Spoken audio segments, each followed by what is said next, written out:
بسم اللہ الرحمن الرحیم۔ سامعین کرام السلام علیکم۔ ابو محذورہ ابھی نو عمر تھا، مسیں بھی نہیں بھیگی تھیں۔ ان کی آواز بہت خوبصورت تھی۔ وہ مکے کا باسی تھا اور مکہ فتح ہو چکا تھا، مگر ابھی وہ اسلام کی نعمت سے محروم تھا۔ مکہ کے دیگر نوجوانوں کی طرح وہ بھی بکریاں چرایا کرتا تھا۔ ایک دن اپنے دوستوں کے ساتھ بکریاں چراتا ہوا ایک وادی سے گزر رہا تھا۔ ادھر اللہ کے رسول صلی اللہ علیہ وآلہ وسلم بھی کسی جنگ میں شرکت کے لیے وہاں سے گزر رہے تھے۔ وہاں ایک وادی میں پڑاؤ ڈالا گیا۔ ظہر کی نماز کا وقت ہو چکا تھا۔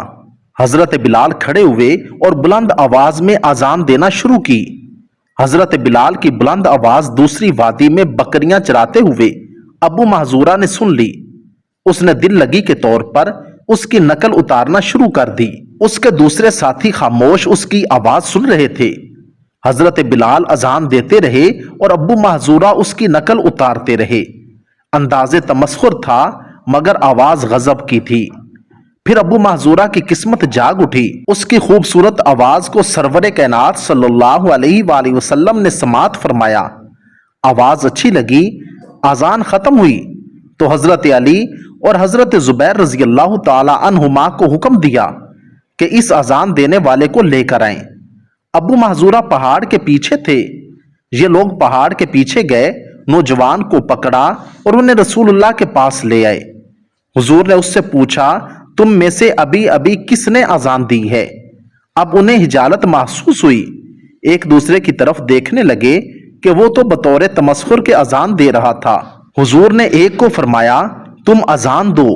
اس نے اذان کہنا شروع کی تو اس کی آواز خوبصورت نہ تھی۔ اب دوسرے کو اشارہ ہوا، اس کی بھی آواز خوبصورت نہ تھی۔ اب ابو محذورہ کو اشارہ ہوا، اس کی آواز دلوں میں اترنے والی تھی۔